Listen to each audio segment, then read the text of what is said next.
लग्नानंतर होईलच प्रेमच्या आजच्या भागात काव्याने नंदिनीला आणि पार्थने जीवाला जीवाचं बाहेर अफेअर असल्याबद्दल जाबच विचारलं आहे आणि रम्याने तिचे हद्द ओलांडून पार्थचे ओले केस पुसले टॉवेलने आणि त्याच वेळेला नेमकी काव्य येते.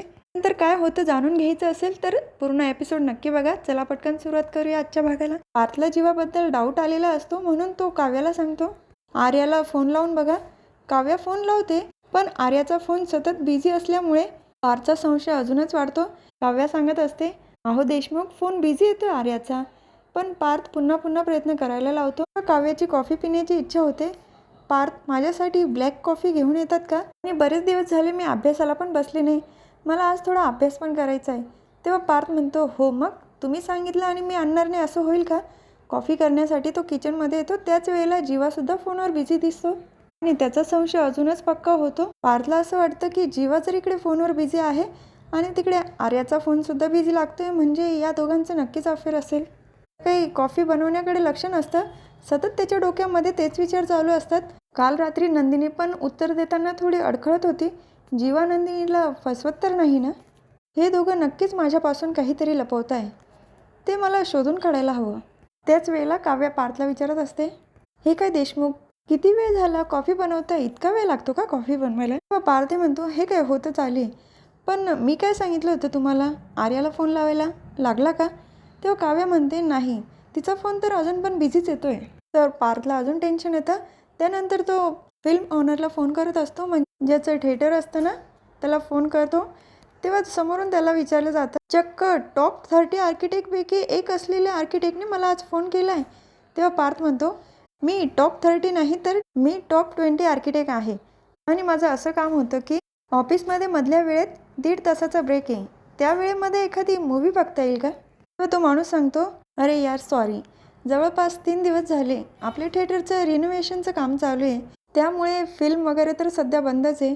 पार्थ विचारतो, म्हणजे काल पण कुठली फिल्म नव्हती का? अरे नाही, सध्या सगळंच बंद आहे. तर पार्थला परत संशय येतो की हे नक्कीच माझ्याशी काहीतरी खोटं बोलत आहे. त्याच वेळेला काव्या परत विचारते, काय पार्थ, किती वेळ लावणार कॉफी बनवायला? तेव्हा पार्थ काव्याला सांगतो, काव्या मला तुमच्याशी थोडं बोलायचं आहे जीवाबद्दल. काव्या पण विचारत असते, काय झालं देशमुख, सगळं ठीक तर आहे ना? पार्थ म्हणतो, नाही काहीच ठीक नाही, जीवा नंदिनीला फसवतोय. काव्या विचारते, फसवतो म्हणजे मला नाही समजलं. पार्थ सांगत असतो, अहो म्हणजे जीवाचं बाहेर कुठेतरी अफेअर आहे. तेव्हा काव्याला तर धक्काच बसतो. देशमुख तुम्ही काय बोलताय, मला काहीच कळत नाही आहे. तर पार्थ काव्याला रूममध्ये घेऊन येतो. काव्या, मला असं वाटतं की जीवा नंदिनीला फसवतोय, आर्याचं आणि जीवाचं अफेअर आहे असं मला तरी वाटतंय. काव्या म्हणते, हे काय बोलताय देशमुख? हो काव्या, हे बघा ना, जीवा पण तिकडे फोनवर बिझी आहे आणि आर्याचा पण फोन बिझी लागतोय, याचा अर्थ काय, दोघांचं अफेअरच असेल ना? तेव्हा काव्या सांगते, देशमुख योगायोग पण असू शकतो ना. उद्या समजा माझा पण फोन बिझी आहे आणि जीवाचा पण, मग तुम्ही काय म्हणाल, आमचं अफेअर आहे? पार्थ सांगतो, काव्या तुम्ही काही बोलताय हां, मी असं काही म्हणणार नाही आहे. काव्या पण सांगत असते, अहो देशमुख असं होऊ शकतं ना, जीवा कोणाबरोबर तरी मीटिंगबद्दल बोलत असेल आणि आर्या दुसरं कोणाशी बोलत असेल. पार्थ म्हणतो, नाही, चोरओटीच्या दिवशी मी माझ्या डोळ्याने बघितलं आहे, आर्या आणि जीवा दोघं पण अडगळीच्या रूममध्ये गेले होते आणि त्यांच्यामध्ये नेमकं काय घडलं ते मला अजून माहीत नाही. आणि काल रात्री नंदिनीने मला सांगितलं की जीवा फिल्म बघायला गेला आहे आणि त्याच थिएटर मालकाशी माझं बोलणं झालं, तर त्यांनी सांगितलं 3 दिवसापासून थिएटरमध्ये रिनोव्हेशनचं काम चालू आहे. तेव्हा काव्या पण सांगत असते, हे बघा देशमुख तुम्ही जरा जास्त विचार करताय, असं काही नसेल. तर दुसरीकडे नंदिनी सगळे कामं पटापट आवरत असते. तिथे जीवा येतो अंगारा घेऊन. हा अंगारा माझ्या होणाऱ्या बाळाच्या आईसाठी, आणि बाळाला लावणार तितक्यात थांबतो. सॉरी नंदिनी, माझ्या लक्षात नाही आलं, चुकलं का माझं? तेव्हा नंदिनी पण म्हणते, नाही हो काही हरकत नाही, मला अंगारा लावला ना म्हणजे आपल्या बाळाला पण लावला. आणि हे बघा बाकीचे सगळे कामं झाले माझे, आता फक्त आर्यासाठी डब्बा भरते आणि तिला घेऊन जाते आणि त्यानंतर मला आनंद निवासला पण जायचं आहे. जीवा म्हणतो, असं असेल तर मग मी सोडायला येऊ तुला? नंदिनी सांगते, अहो काही नाही जीवा, मी जाईल व्यवस्थित. अहो पण जीवा एक प्रॉब्लेम आहे, आता डब्बा भरायचा आहे, तो सुद्धा मला लपून छुपून भरावा लागेल ना. तर काव्या पार्थला सांगत असते, अहो देशमुख नका जास्त विचार करू तुम्ही या सगळ्याचा. पार्थ म्हणत असतो, नाही काव्या, शांत बसून चालणार नाही, आजच मी जीवाला जाब विचारणार आहे आणि मला ऑफिसला पण निघायचं आहे. काव्या म्हणते, ठीक आहे, ऑफिसला गेल्यानंतर तुम्ही जीवाला विचारा आणि मी पण ताईशी बोलते. तर पार्थ तिथून निघून जातो आणि काव्या अभ्यासाला बसते, पण तिच्या डोक्यामध्ये सतत तेच विचार चालू असतात की खरंच जीवा नंदिनी ताईला फसवत असेल का. तर दुसरीकडे विजय आणि रम्या पावसाची मजा घेत मस्त गरमागरम मॅगी खात असतात. त्याच वेळेला तिथे वसू आत्या येतात आणि विजय विचारतो, तुम्ही पण खाणार का मॅगी. तेव्हा वसू आत्याही सांगत असतात, नाही मला तर काही मॅगी खायची नाही, पण माझ्या हाती जे काही लागले ना त्यामुळे नंदिनीच्या आयुष्यामध्ये वादळ येईल हे मात्र नक्की. तेव्हा विजय पण विचारत असतो, नेमकं असं काय लागले तुमच्या हाती, दाखवा तरी. तर नंदिनी जो टिफिन भरत असते तो फोटो वसू आत्या दाखवतात. विजय विचारतो, रम्या मामांनी तुझ्या कोणत्या गालात मारली होती. तेव्हा रम्या पण दाखवते, मग दुसऱ्या गालात पण खाण्यासाठी तयार राहा. वसू आत्या विचारतात, विजयराव हे काय म्हणताय तुम्ही, मी जे दाखवते ती चेष्टा वाटते का तुम्हाला. हो करा, माझी चेष्टा उडवा, बरं वाटतं ना तुम्हाला. तेव्हा रम्या म्हणते, अगं आई बरोबर आहे ना, चेष्टा नाही करणार तर काय करणार, पण जाऊ दे, आम्ही दोघं लवकरच एक मोठा बॉम्ब फोडणार आहे, तू फक्त मज्जा बघायला तयार राहा. सो आत्या म्हणतात, मी एवढं एफर्ट्स घेते पण तुम्हाला माझं काहीच वाटत नाही, फक्त चेष्टा करून ठेवली माझी. सांगत असते, नाही गाई, मी या सगळ्यांना असं सोडणार नाही, यांच्यामुळे माझ्या मुस्कटात लगावली ना, पण याची परतफेड तर त्यांना करावी लागेल आणि त्या नंदिनीला तर मी सोडणारच नाही. तर दुसरीकडे नंदिनी आर्यासाठी टिफिन घेऊन आलेली असते.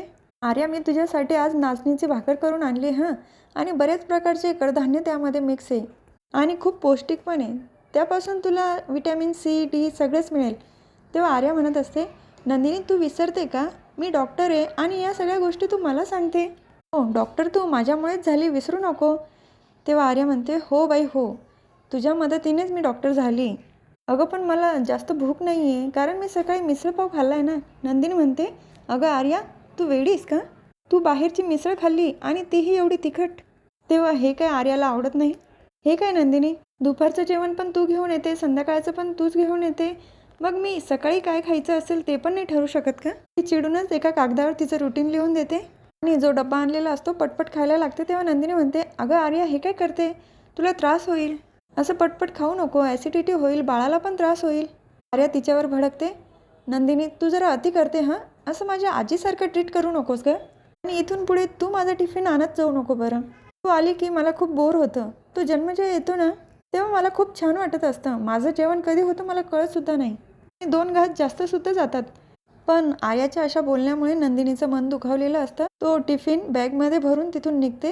त्याच वेळेला आर्याच्या वॉचमध्ये एक अलार्म असतो आणि नंदिनी थांबूनच तिला सांग, बहुतेक तुझी विटॅमिनची गोळी खाण्याची वेळ झाली असेल, असं सांगून तिथून निघून जाते. तर आर्याला असं वाटतं की मी नंदिनीवर जास्त चिडली का, मी असं बोलायला नको होतं, या प्रेग्नेन्सीमुळे माझी चिडचिड का होते, मी काय करते मला काहीच सुचत नाही आहे. या सगळ्याचं आर्याला टेन्शन आलेलं असतं. तर दुसरीकडे जीवा आणि पार्थ गाडीतनं खाली उतरणार. त्याच वेळेला जीवा गाडी लॉक करतो. पार्थ त्याला तिथेच थांबण्यासाठी सांगतो, थांब जीवा, मला तुझ्याशी बोलायचं आहे. जीवा पण विचारत असतो, काय झालं दादा, सगळं ठीक तर आहे ना. तर दुसरीकडे नंदिनी दबक्या पावलांनी घरामध्ये घुसत असते आणि तिला कोणी बघत तर नाही ना, हे पण ती सगळीकडे बघून चेक करते. त्याच वेळेला तिथे काव्या आलेली असते. काय झालं ताई, असं दबक्या पावलांनी का चालते. तेव्हा नंदिनी म्हणते, काही नाही गं, असंच आनंद निवासला गेली होती आणि आत्ता आली, बस एवढंच. तेव्हा काव्या म्हणते, ठीक आहे, मी आपल्या दोघींसाठी कॉफी बनवायला घेऊ का. नंदिनी सांगते, ठीक आहे, काहीच हरकत नाही, बनवतो आपल्या दोघींसाठी कॉफी. काव्या सांगते, ताई मला तुझ्याशी काही बोलायचं आहे. तेव्हा नंदिनी पण म्हणते, बोल ना. मला असं वाटतंय की जीवा तुझ्यापासून काहीतरी लपवतोय आणि त्याचं बाहेर अफेअर आहे, ते पण आर्यासोबत. हे ऐकल्यानंतर तर नंदिनीला धक्काच बसतो. तर पार्थ पण जीवाला विचारतो, तुझं आणि आर्याचं नेमकं काय चाललंय, तू नंदिनीला फसवत तर नाही ना. जीवाला तर काही कळतच नाही कशाबद्दल विचारतोय. मला असं वाटतंय की आर्याचं आणि तुझं अफेअर चालू आहे, असं काही नाही ना जीवा. ऐकून जीवाला पण धक्का बसतो. तर आजच्या भागात एवढंच, पुढील भागात काय होतं बघूया. काव्या नंदिनीला विचारते, मला आणि पार्थला जीवावर संशय आहे, तोही आर्याबद्दल. आमच्या हाती अशा काही गोष्टी लागल्या आहे ना, त्यामुळे सरळ मी तुलाच विचारते. तर आर्याचं नाव ऐकल्यानंतर नंदिनीला पण धक्का बसतो. तर दुसरीकडे पार्थचे केस ओले असतात आणि रम्या त्याची केस पुसून देते टॉवेलने. पार्थला असं वाटतं की काव्याच पुसतंय की काय, त्याच्या गप्पा चालू असतात. काव्या समजा, माझी भिस्कारलेली मांजर जर रोज माझं असे केस पुसून देणार असेल ना, तर मी रोज पावसामध्ये भिजायला तयार आहे आणि त्यांच्याशिवाय माझ्या केसांना दुसरं कोणी हातसुद्धा नको लावायला. त्याच वेळेला काव्या फ्रेश होऊन बाहेर येते आणि रम्या केस पुसते बघितल्यानंतर काव्याचा तर एवढा संताप झालेला असतो. आता उद्याच्या भागात कळेलच काव्या नक्की रम्याचं थोबाड फोडते की अजून वेगळं काही घडतं. उद्याचा भाग बघायला खूप इंटरेस्टिंग असणार आहे प्रेक्षकांनो. उद्या पुन्हा भेटूया पुढच्या व्हिडिओमध्ये. आजचा व्हिडिओ आवडला असल्यास माझ्या व्हिडिओला लाईक करा, शेअर करा, सबस्क्राईब करा, बेल आयकॉन दाबायला विसरू नका प्लीज प्रेक्षकांनो. धन्यवाद.